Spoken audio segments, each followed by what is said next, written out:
So I want to welcome everyone to this conversation with Christine Noble-Seller. I've known Christine for a number of years now. She's an interspecies communicator, and I'm going to ask her in a little while to explain really what that is. I don't do interviews for my website, generally speaking, but I just felt suddenly inspired a few weeks ago to reach out to Christine and see if she would be willing to have a conversation.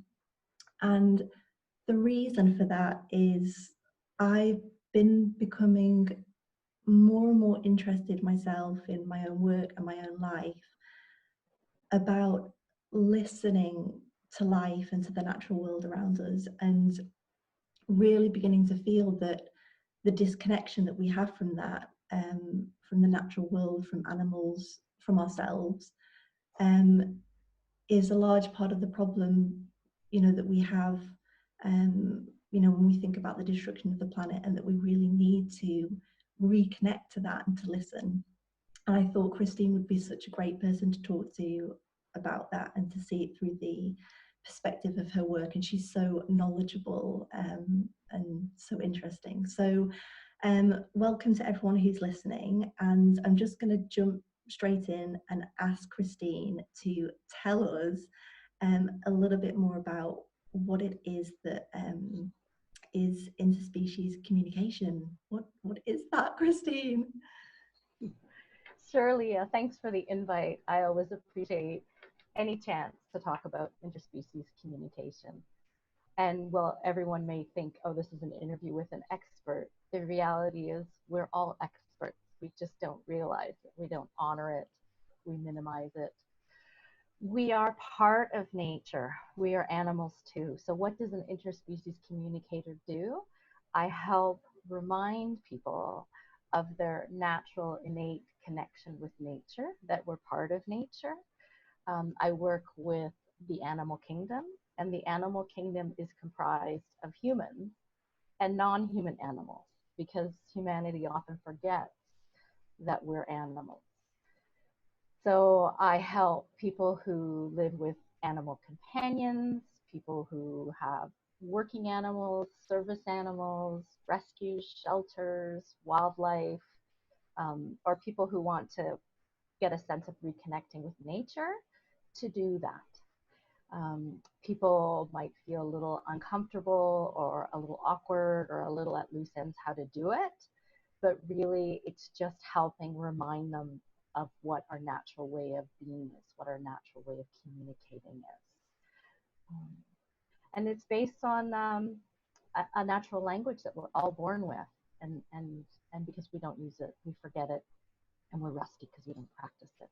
So really it's just facilitating our access, our communication, and our connection with the natural world. That's what an interspecies communicator does.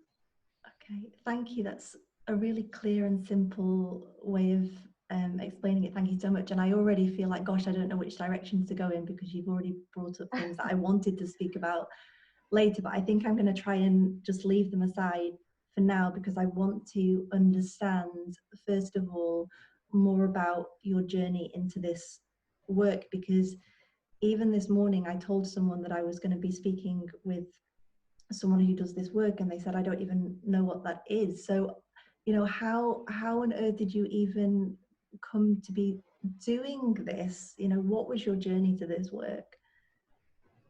Yeah, and I think it's interesting to note that we all have our own journeys. And so I'm more than happy to share my journey, but to realize, like anything else, as often you speak about, there's no one way to do it. There's no one way, you're not going to get it wrong. So for me, I was always involved in working with people. And in my personal life, animals have always been part of my family growing up. And then, and so for some people, they do formal training, and some people in animal and interspecies communication, and some people are aware of it from the time that they're born. And for me, it's a combination of both. As a child, I was very sensitive and aware and emotional, and adored our cats that we grew up with. and we often went away on the weekends or for the day with my family, and we were out in nature. I went camping or at our cottage, and we explored a lot of forests and fields. And so to me, that was very normal and natural. But I didn't really become more formally introduced to animal communication until I was in my mid-late 30s. I'd always been attracted to books and TV shows and anything where things that didn't seem possible were possible. And there seemed to be a whole nother level and layer of communication, whether it was mediumship and speaking to people who had passed on. I remember watching TV shows about animal communicators and just saying, wow, that would be amazing. In fact, I had paid someone to do an animal communication with my cats. So, but in terms of how I dove in, it's a personal story and it's a healing story. A lot of things in my life started to fall apart and dissolve, and it would seem from the outside as if my life was imploding and collapsing. It's what I like to call a universal course correction. It's trying to grab my attention and say, are you paying attention? And I was very sick for a while and full of anxiety and unable to work. And my healing journey really introduced me to animal communication.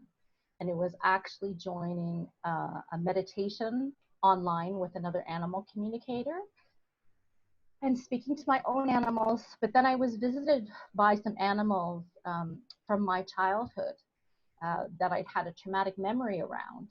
And they let me know that because of what I had witnessed, that I didn't want to see or feel that again. But now it was time to get back to work. I was getting better, and there was work to do. And I was to act on their behalf and their voice. So over a period of 4 years, and it doesn't mean everyone has to study over 4 years. It just depends what you're attracted to, what you're called to. I studied different levels of animal communication and interspecies communication. I studied energy work. I studied anything that spoke to me, that made me feel,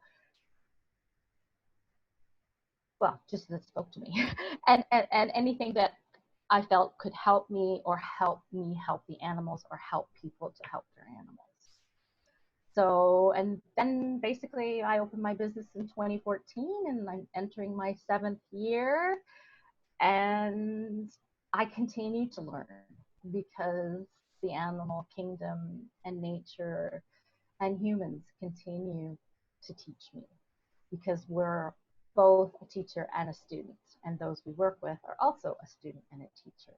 So together, collectively, that's how I find I learn, and how those I work with learn too. Thank you. I love hearing these stories of transformation, that so often involved kind of big breakdowns in people's lives, and how it was a gateway to something else. So it's really lovely to hear your story, or some of your story. I wonder whether in getting into this work and earlier on in your journey of doing this work and now, whether there's been any kind of criticism or skepticism, the voices that we experience of people thinking, what on earth is she up to, and how I think for a lot of people who feel that they, intuitive people who know something, but it's such a disregarded way of being in our culture largely. And I wonder if you experienced any of that, and if you did, how you moved through that. Absolutely. Absolutely, I experienced it externally and internally from myself. And it's been a journey. It makes me think, if we look historically back, how revered and mystics, seers were in our culture, and how that has shifted. That intuition was very valued, and now we live in a society where it tends to be a lot more left brain, evidence-based, scientific, and science-based on human perspective only is something I should note. So how others react, and how I've reacted, and it's shifted on both counts. So there are still people today and initially that are dismissive. Then there are people that are open and curious and just willing. And then there are those that have already had experiences or similar experiences. And then there are those that are actively seeking it or even wanting to do it professionally. In terms of myself, because I feel a little like the black sheep in my family, because things were, you know, very traditional, I think, and the definition of success, very traditional.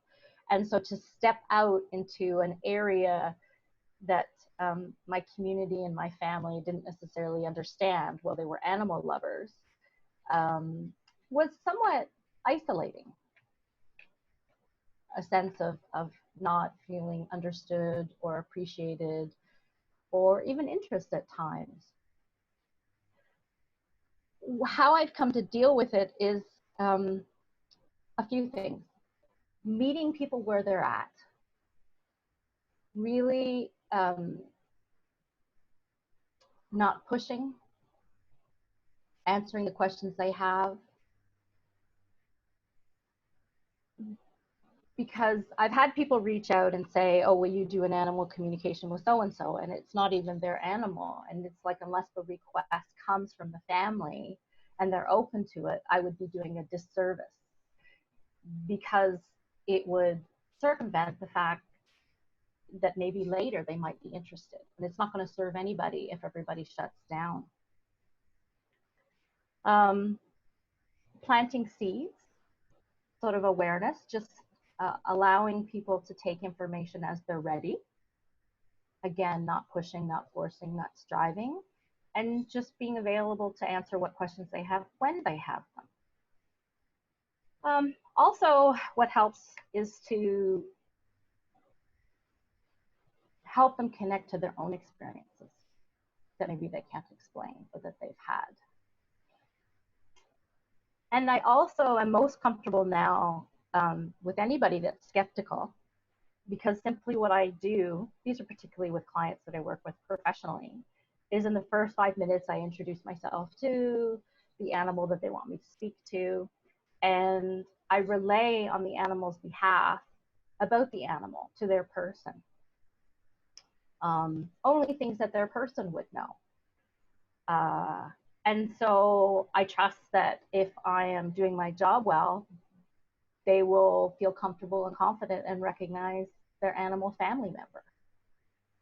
And really only twice in 7 years that hasn't happened. So I would say generally people are like, yes, that is Fluffy, that is Bingo, that is Star, you know, they're so delighted. So I don't fear skepticism. And I think overall, really the last thing I want to share on this is that there's a lot more science to show that animal interspecies communication is valid for those who need that kind of background. There are a lot more people involved in this, personally and professionally. And that people who are doing it are treating it very naturally.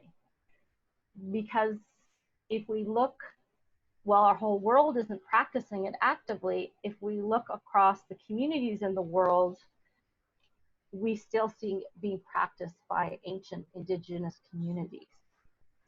So historically, the link remains. And I think ultimately,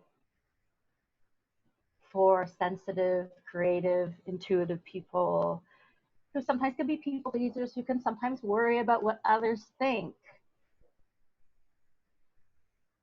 I want to say I wouldn't have missed these experiences for the world.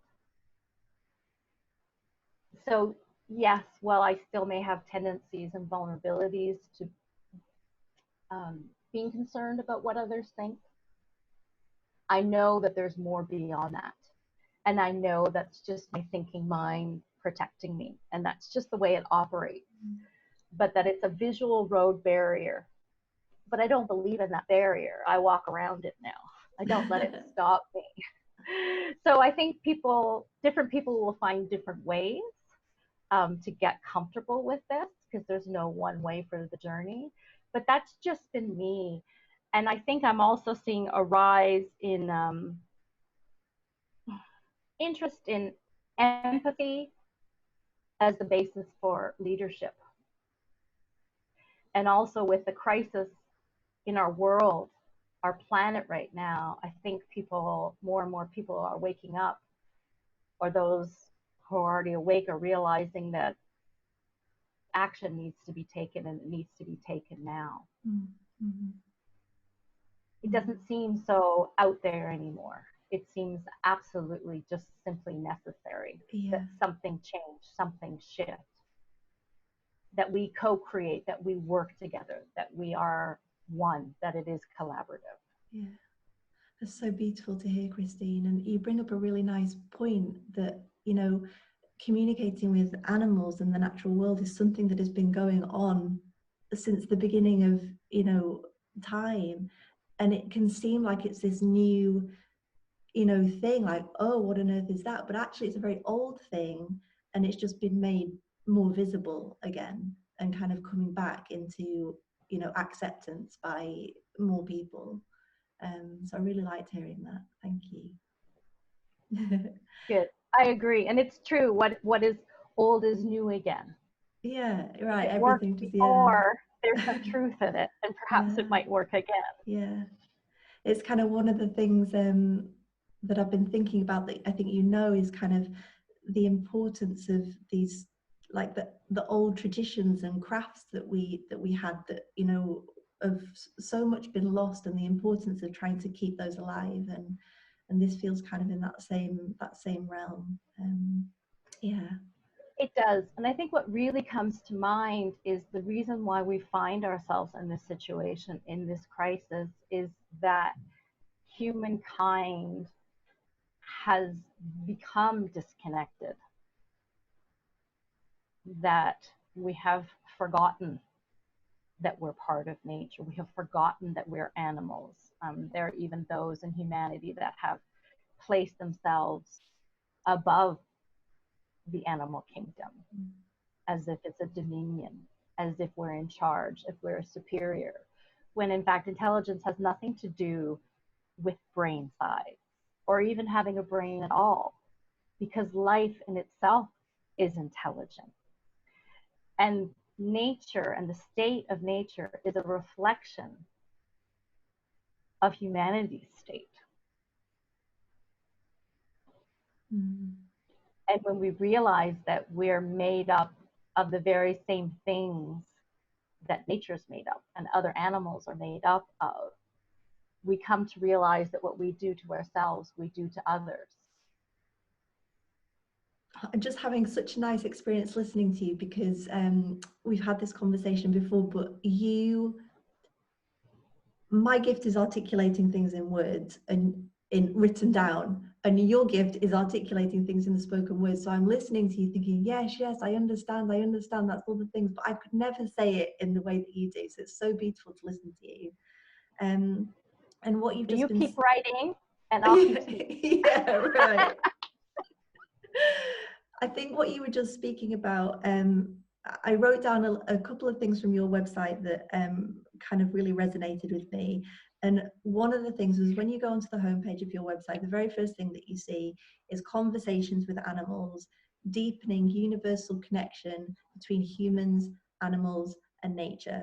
So that's like the title and tagline of your website, if you will. And I wondered if you would, you know, if your tagline is deepening universal connection between humans, animals, and nature, then clearly that suggests that that's something important, you know, deepening this connection. I wondered if you could speak more to why that is important. Sure, absolutely. It starts with conversations with the animals because that's a lot of what people want help with. And the tagline I wanted to expand because I wanted people to realize all the players, all the pieces, all the fabric, everything at work. And it does suggest that the connection already exists. And that's a reminder. Because if we look at the word reminder, it's, if we look it up in a dictionary, it's to, actually, I just want to say reminder again, it's to think of. And so to be reminded or remembered with the animal kingdom, with the natural world. And I'm just going to take a moment to pause. And this is exactly it. Whenever we're unclear or we want to clarify, all we ever have is the present moment. And that's how animals and nature operate. And we just need to drop into being and out of thinking. So for me, a big part of that tagline when I'm actually speaking, because I have human clients and non-human clients, is a lot of those humans believe that I have a special gift to connect and communicate with the non-human animals and nature. And my work is to educate and remind them and remember them to the fact that they are also part of this, that this language is an intuitive, energy-based language, and that all humans as animals, like any animal, are hardwired and born with this innate ability to connect and communicate with all species and with nature. Humans have chosen to develop a written word, a spoken word. But beneath the written and spoken word, everything is made up of energy. And we're all receivers and we're all senders. And we have our 5 physical senses, and we have different levels of intelligence. We have our brain, we have our heart, we have our guts, we have energetic intelligence. And we also receive information in a non-physical way. There is a shared mind, a collective consciousness that we all have access to. Humans have such busy minds. It's said that up to 98%, between 93 and 98% of humans at any time are not living in the now. They're somewhere else in their mind. They're living in the future. They're living in the past. And when we're there, we're not now. We're not present. We're not in our being. Because communication with the natural world, with other humans, with other non-human animals is always happening. It's whether or not we are being our natural state of presence rather than doing, that we are in awareness, that we are able to notice what's coming through, those impressions that come into our awareness. And we all receive those impressions differently. And sometimes they are similar to our physical senses, but they are more than our physical senses. So I will receive impressions from animals visually. It's like a little movie playing in my mind. I hear things in my head as if they were spoken to me. I know things as if they were just dropped in there. But they also speak to me as if I'm a database. They bring up stories in me, memories of things that have happened. And the story is not about me, it's to illustrate the point. So animals in nature will speak to us in a way that we will understand, in a way that we will get it. It's like there's a universal translator that's assisting this entire process. So to me, it's the foundation of life to remember and recognize that we are all connected, that it is natural to be connected. It is natural to communicate at a level deeper than words, at an energetic level. Because people think that this is supernatural, that this is ESP.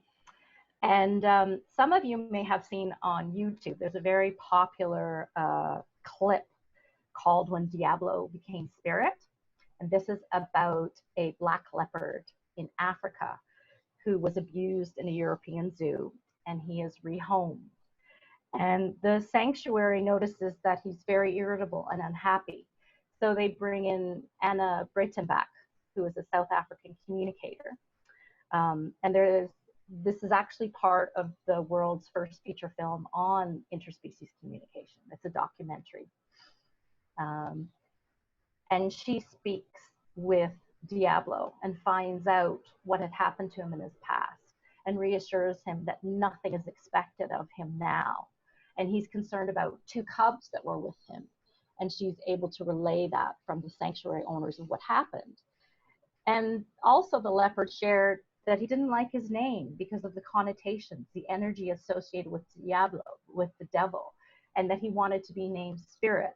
And after this connection, this communication with the sanctuary, that really was, they were skeptical. They didn't know about animal communication. They didn't believe in animal communication.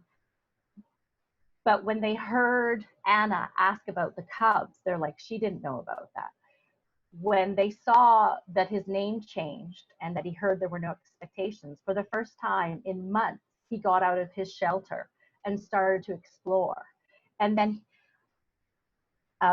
Spirit actually had a communication with the sanctuary owner after that. So a lot of it is based on our human perspective and understanding, and it filters out so much of what's going on. And if we're willing to take off those blinders and see what else is possible, so much can happen. Wow.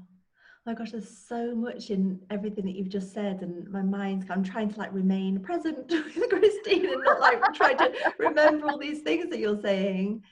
But it's really interesting what you've just said about, you know, people think that this is supernatural, but it's there, it is right there, but we've just kind of put these, you know, because of the way that our minds have closed down to these things, we can't see what's there. And it isn't something, you know, that only you can do, or only, you know, like it's something that is available to everybody. And, you know, what you were saying before, and something else that I wrote down, you know, that you're here to remind people of their connection to the natural world and their innate ability to speak with animals. It's not about, you know, I can do this thing and you can't do this thing. It's about reminding people that this is available to them. So I wonder if you could speak a little bit about, you know, say I came to you and I wanted to know, okay, like I'm really interested in dialoguing, communicating, conversing with nature, listening to nature, listening to the animals, but what do I do? How do I do that? Yeah, of course, people want to understand, you know, steps in a process because that gives them a comfort level.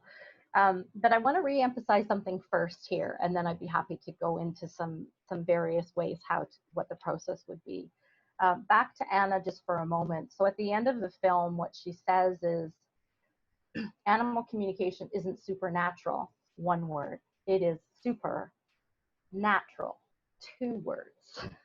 She doesn't say it as 1 word and 2 words, but it's the idea that it's very natural. And the science, or for people wanting to look further, there's a British scientist, actually, Rupert Sheldrake, and he writes a lot of books. And one of his books that's well known is Dogs Know When Their Owners Are Coming Home. And I keep talking about this ability to speak to all of nature and animals, innate and born in us. And the reason why I wanted to re-emphasize this is I'll tell people this, and I understand there's still a comfort level that they want me to do it, to verify and to check things. But it's also easy to fall into, they hear it, but they don't believe it. And so while I'm going to share the process and encourage people to try, I really want that to sink in more deeply, Oh, because I yeah. have spent years telling people, you can do this too. And some are willing and interested in learning, and others, for a variety of reasons, which I respect, aren't. But it's because I don't think they believe in themselves.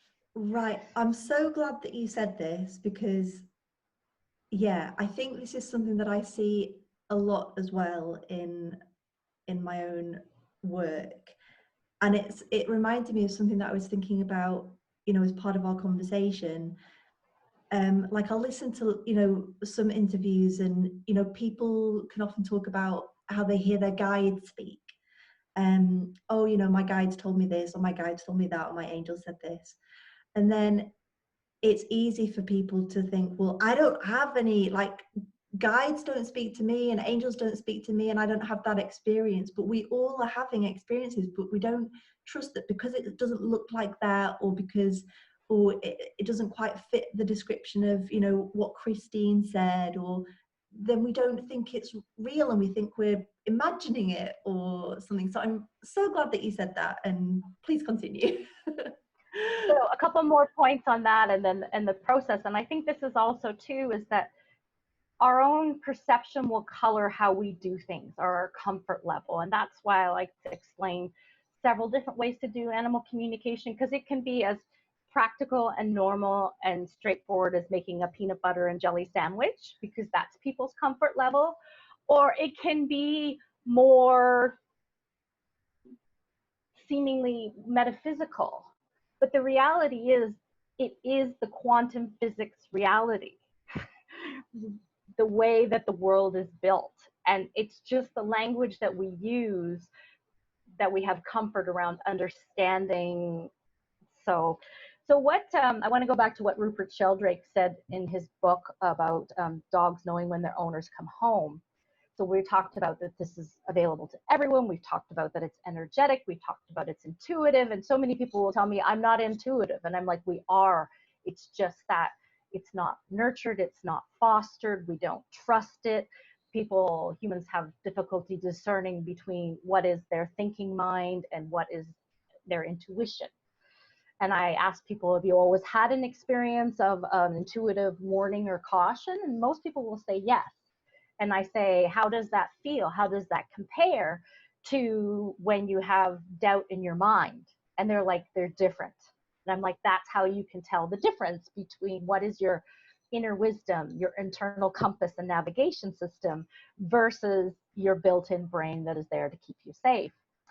So Rupert Sheldrake says that this intuitive, energetic communication is telepathy. And when people hear the word telepathy, a lot of things go on in their mind. And I want to make it very accessible and very approachable. And telepathy is mind-to-mind transference. It's that way of connecting unspoken.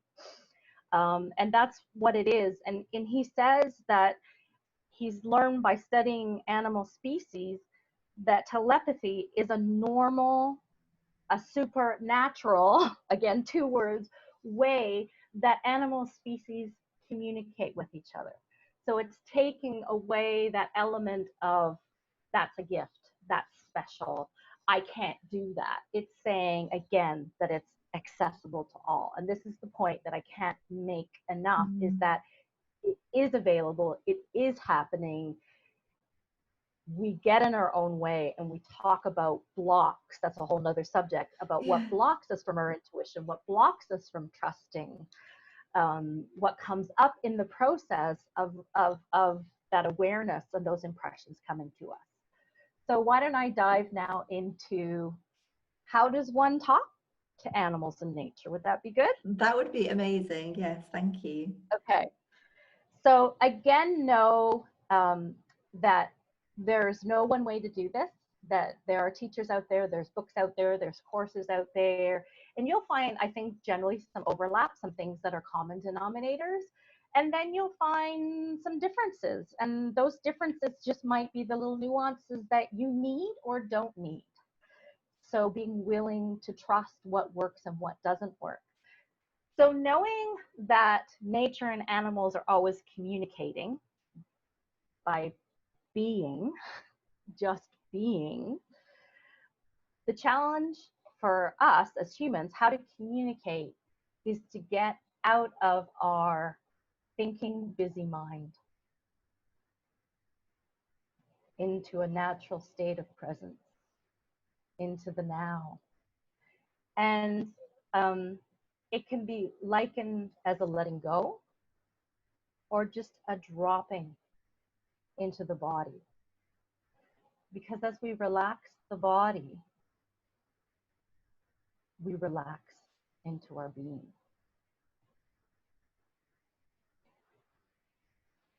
Also know at the same time that our brain has a job to do, and it always has information it wants to let us know, which may not be relevant or important while we're being. And so you can give your brain a job to do. You can ask it to notice your breath. It's that, what I referred to before, of the roadblock barrier. It will say, you can't do this. You don't know what you're doing. This isn't real. This isn't possible. But just know that that's an illusion. And you can just say, hi, I see you. I acknowledge you, and walk on. So the first thing really is to just relax into being. And that's actually our most natural state. And many humans have forgotten what that feels like, or even how to get there. Because we're so go, go, go. Often there's a lot of competition. Who's the busiest? Who can get the most done? That it actually could seem kind of foreign or unusual. So it sounds simple, but many struggle with it. The next thing you can choose to do, I call this an optional step, because you've referred to, guides and angels, and some people are like, that's not part of my, vocabulary, and I don't have a connection. But what you can choose to do more generally is just invite in help. Just set an intention of asking to be supported, an intention of love, an intention of connection and communication for the greatest good. Whatever in your own words feels comfortable and makes sense. It doesn't feel forced, doesn't feel artificial. It should be authentic and feel natural. But inviting in support, because support is available to you. It could be a prayer for some people. It could be an intention setting for others. And then depending where you are, whether you're out sitting with nature, or maybe sitting with your dog, or watching a bird, or standing in a river, so whether it's a nature element, watching wildlife, standing by a horse, send an energetic greeting. And people are like, well, what's an energetic greeting? It can be just a greeting like I would say to you, hi, Leah. It can be out loud. You can do it in your head. I just say to people, communicating with animals in nature is not actually all that different than communicating with humans. Right? You know the basics of a conversation. Like generally we greet people and say hello and let them know, I see you and I'm interested in you. And a beautiful way to send an energetic greeting, and you can do this even when you're human conversations, is to concentrate on your heart, or your heart center, the area in your chest. And it's just, whether it's just respect, always respect, if it's appreciation, if it's love, admiration, all those things, just feel like your heart is so full, like just blossoming. And imagine as if, because it does, it's actually been scientifically proven that energy comes from your heart. And so send out this, you can see it in your mind's eye, you can visualize it any way you want, this bubble, this heart energy. That is your energetic greeting. You are sending love, appreciation, and respect. Because animals in nature don't get a lot of that. And they'll stop and they'll take note that you've slowed down enough. to send them love and appreciation. And then in that letting go, in that presence, in that now, in that dropping, in that being state, just see what, excuse me, just see what comes up for you, what impressions come through. So rather than with humans where we're like, hi, good to see you, how are you? And there's just this big onslaught, because animals are very good at being much more present in the now. You would be, hello, I see you. I send you love. I acknowledge you. And then just that pause to see what it is they want to share with us. And so there's a beautiful example I heard recently. It's like that what we cannot see is a spider web. And we're all on the spider web. And if there's something that needs to come to our attention, the web will start wiggling. And on that web, those impressions are relayed and come into our awareness. So these impressions can be really vague, especially at the beginning. We might not even understand them. They don't necessarily have context or make sense. They can be everything. We can see colors, we can feel sensation, something pops into our head, we can make an association, we can hear words, we can feel sensation. These are some of the ways that that information moves along that web of connectedness. And the opportunity is to just sit with that, because our mind wants to understand that and interpret it and put it into context and box it all up and nice and pretty. But the reality is, by doing that, we may misunderstand or misinterpret the information. Sometimes it's very clear, as in, I feel a sore shoulder, and I look at the horse and notice that it has a wound on its shoulder. So I'm actually feeling it. So at its truest essence, interspecies communication, whether animals or nature, is one experience. We experience what they're experiencing. We feel what they feel. We get access to thinking and feeling what they're thinking and feeling.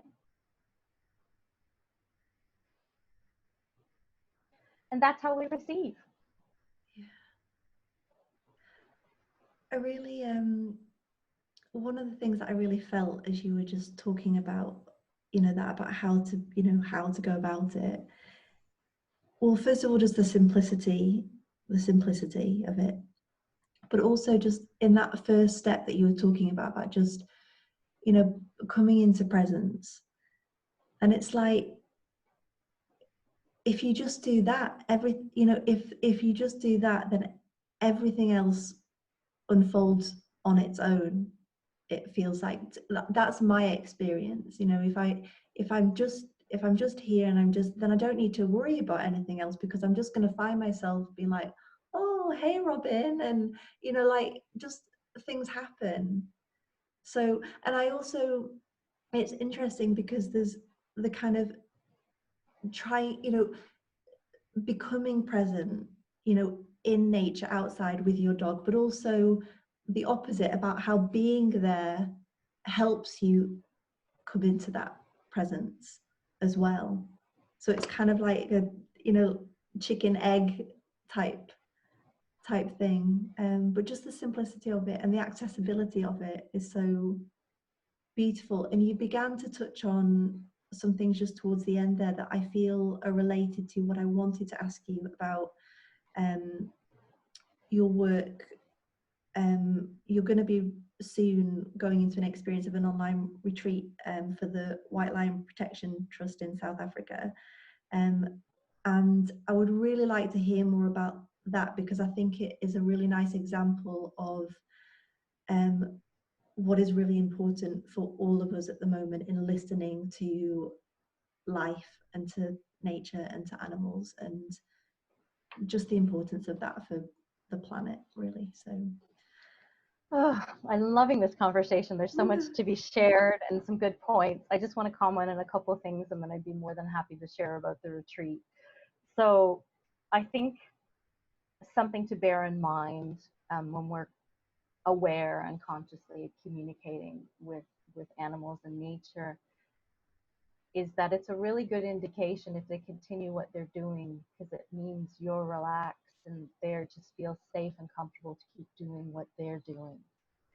And I, from time to time, I like to take a lot of nature photos, and people will say, you must be really patient. Like, how did you get that photo of that animal? And I don't always go into detail, but a lot of it is by sending that energetic greeting first and being with them and seeing what they have to share and admiring them and loving them.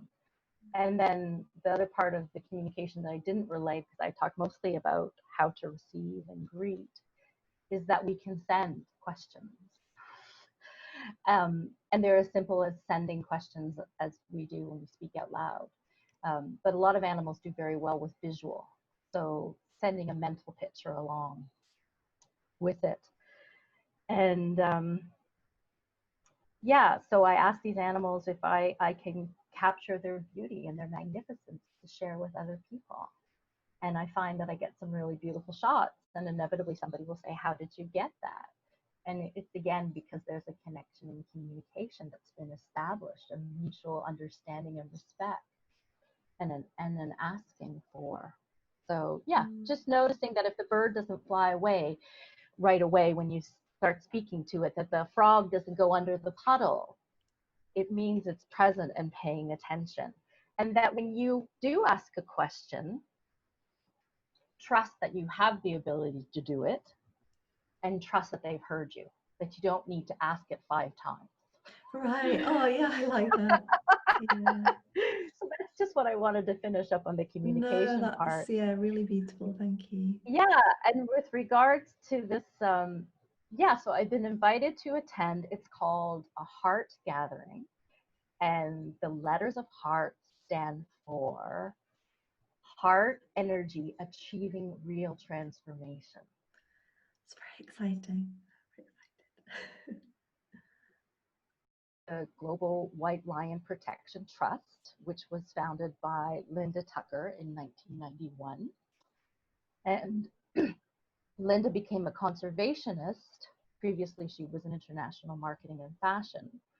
After she was rescued by a medicine woman in Africa from a pride of lions. Wow. And there are lion medicine people in Africa. So this is an opportunity to work with and support white lions and support the trust. And you can donate directly to their work. Leah will share a website link for you and learn more about them on the link. And it's really an opportunity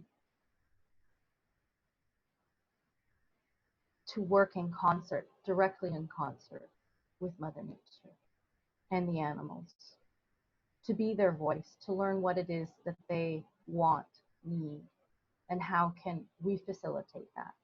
How can we bring that into being on a local level, on a regional level, on a global level?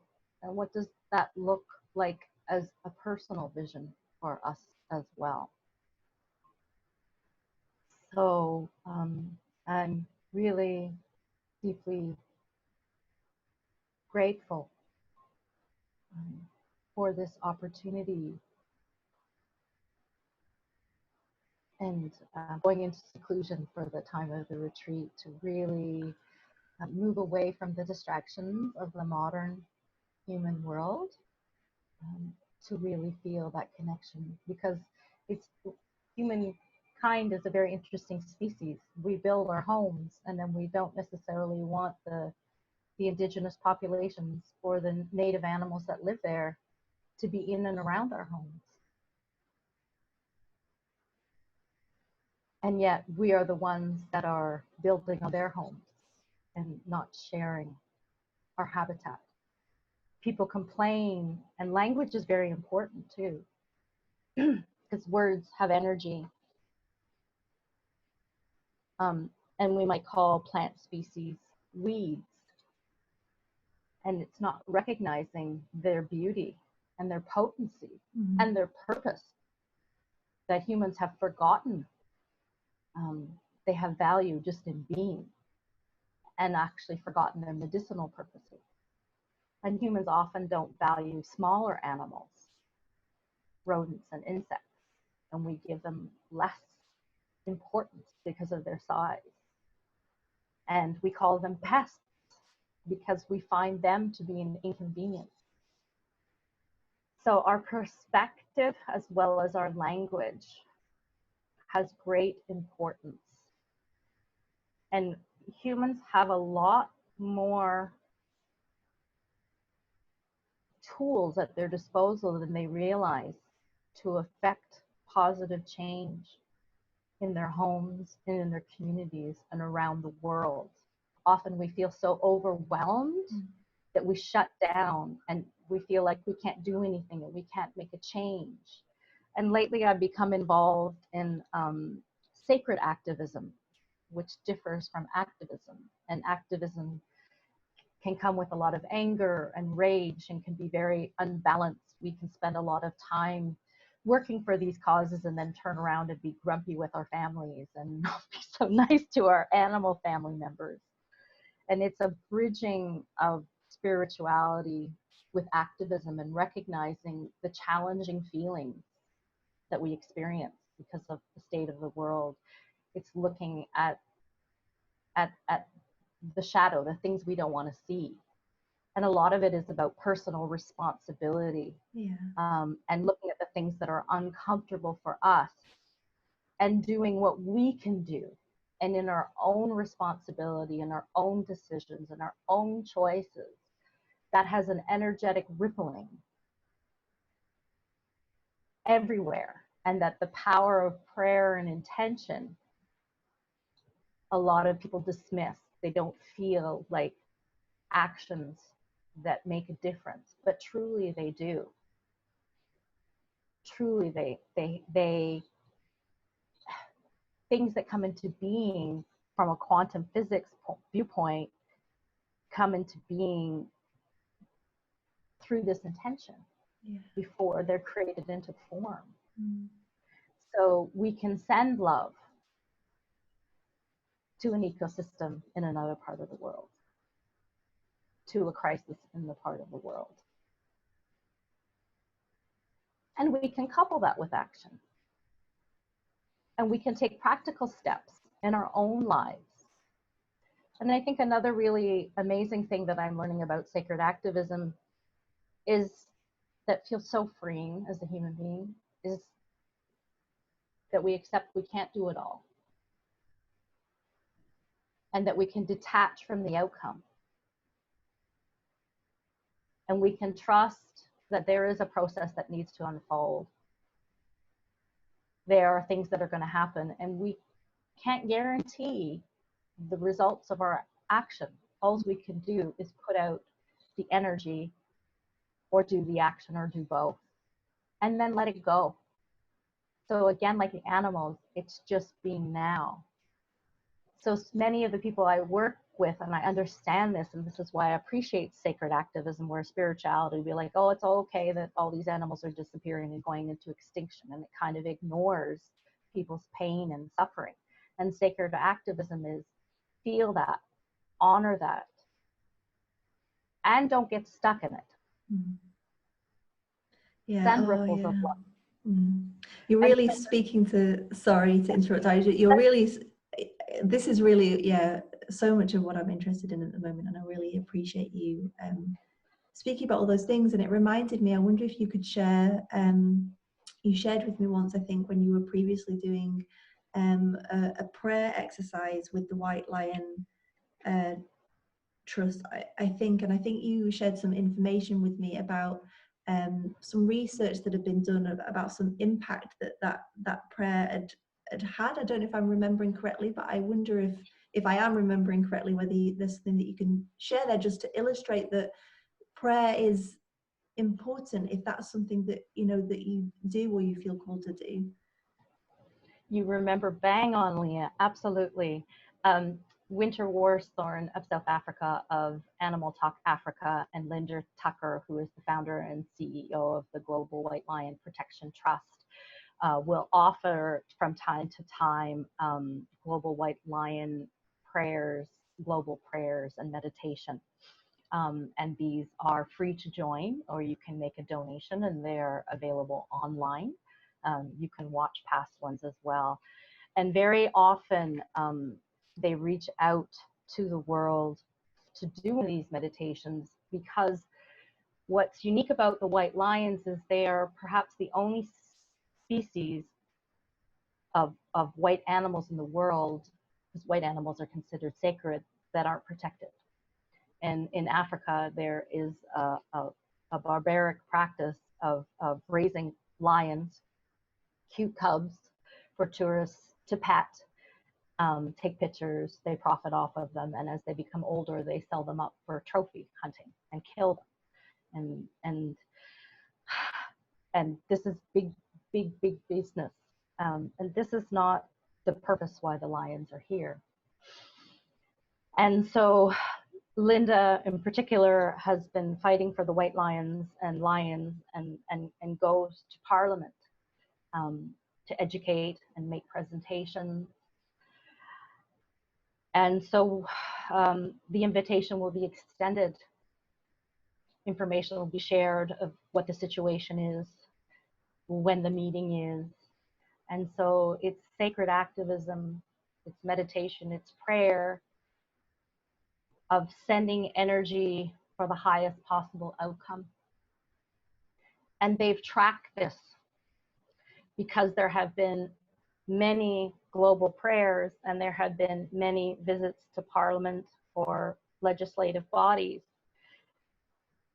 And they could see what happens when a collective group of people come together and put that intention, put that prayer, put that energy, put that love out there. It has an impact. It makes a difference. And there are other studies beyond what I'm talking here too, that have been done. Distant healing, compassion studies, intuition studies, where there is science to show the power of prayer and intention, that people heal faster when people are sending them love and sending them prayer, that it is a form of action, that it is a form of support. While we may not all be able to see this energy, that this energy is the building blocks of this physical reality. And we do have the power to impact upon that. Oh, thank you, Christine. I feel like I'm aware that I'm needing to come up to kind of start, you know, coming to the close of the conversation. At the same time, I just feel like there are so many things that I could talk about, and it's just so interesting. There was something just on the tip of my tongue that's kind of just disappeared now.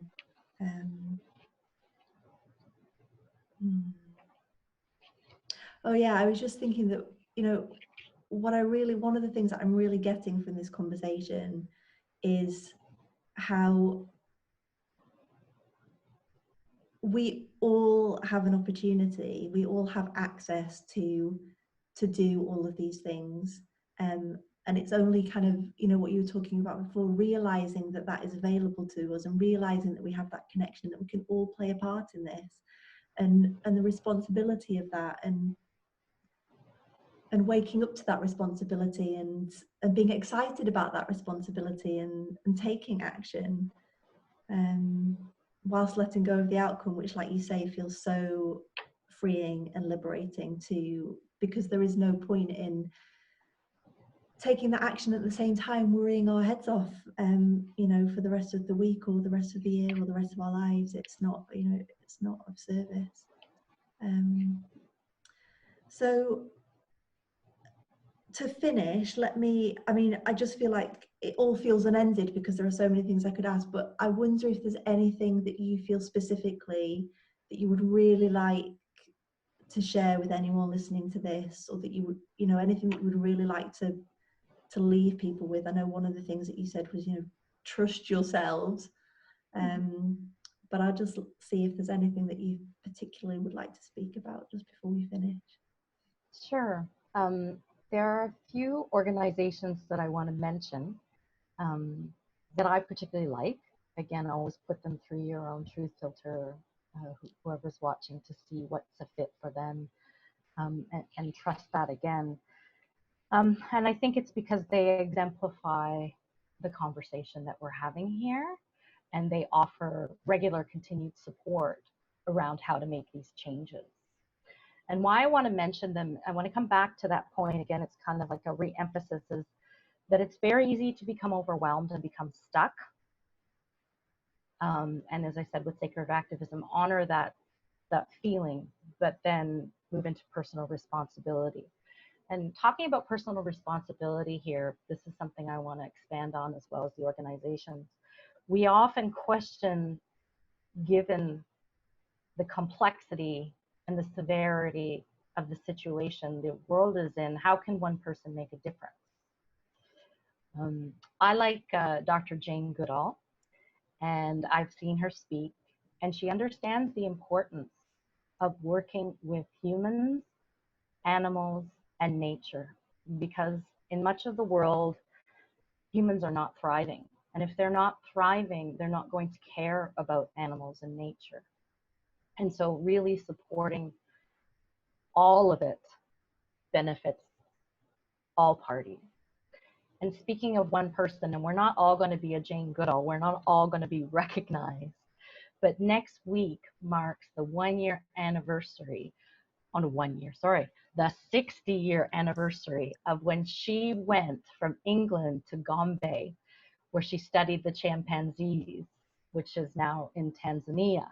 And that this work that she did as an untrained scientist, as a woman who wasn't valued in that era, started to change the way that humans looked at animals. I also want to talk about, and the other thing that Jane Goodall does, and I think is so valuable, so I'm going to have a few closing points here, Leah. It's all right. Is she really invests in youth. She has this program called Roots and Shoots around the world, and it's to engage children and youth. The same goal, working in their communities with people, animals, and nature, and exposing them to this. And I think that's so important. And I think something that's worth noting is that where there are children in our lives, where they talk about their imaginary friends, where they talk about an inspiration, their imagination and their intuition, that we can be that adult that nurtures that says yes to that shows them there are adults that do this too, even if they're adults. Many don't, and that's so important. Because that's the basis of living within nature and being an animal and speaking to all life. I want to talk about the David Suzuki Foundation, being a Canadian. He's a Canadian academic, an environmentalist, and his foundation is the largest environmental organization in Canada. And the tagline for David Suzuki's foundation is One Nature. And that means we are nature, all people and all species. We are interconnected with nature and with each other. What we do to the planet, now I'm getting choked up, excuse me. What we do to the planet and its living creatures, we do to ourselves.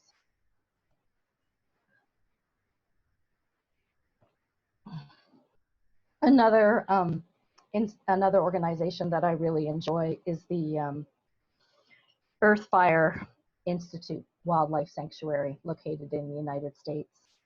And their mission is to see wildlife and nature with new eyes, and therefore how we treat wildlife and nature, and widening the circle of conversation to include the voices of all living beings.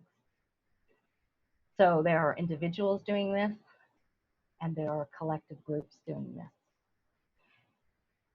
And I think the last thing that I want to close on is that reminder of personal responsibility that currently with the pandemic, which is causing a lot of suffering with humanity, and having spoken to the coronavirus, because it's an organism, it's part of the natural world.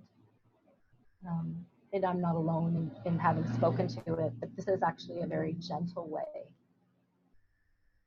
of bringing balance to an ecosystem. And that while there's an incredible amount of disruption to human systems and institutions, that a lot of these institutions and systems are created to reinforcing things for the have population and not for the have-nots. And that while nature is ruthless, ultimately it's collaborative and cooperative. Mm. And humanity seems to have lost sight of that. And that individually, we can make choices around what we buy, where we buy it, our transportation, recycling, composting, reusing, reducing, upcycling, donating, regifting, and that our contributions, because financially, that is not our only resource. We can give time, we can give money, we can give resources, and we can always give love, and we can always send supportive energy in the world. So there is much available to us, and know that it is received, it is felt, and that the animals and the nature kingdom not only appreciate this, but have incredible patience and love for us. They really do see us. They have their moments with us, but they have such compassion. They're waiting for us. Are we listening? Oh, thank you so much, Christine. I feel so grateful for your knowledge and experience, and really appreciative of the work that you do, and kind of, you know, and this conversation just, I feel now that it's this jumping off point for me and for anyone who's listening that's interested, because I could ask a million questions, but it's just nice to feel like it's this jumping off point to really go and explore the things that have really called to me in this conversation. And I will, you know, make sure that I include links to all the things that you've mentioned. But thank you so much for your time and sharing. Thank you for this opportunity. Two things have come to me at this point that I'd like to share. And one of them is that in your own homes or out in nature, invite nature and the animals to take you on a journey. They can take you through a meditation. They can take you places in your being, and ask them for help. Ask them questions. Ask them for advice. Because so often we think in our human problems, we have to solve them and that we alone have the answers. But we are not alone. And the animals and the nature kingdom are full of wisdom. And I don't want to put you on the spot, Leah, but the second thing that came through me, and it's an invitation, and it simply is, again, without attachment.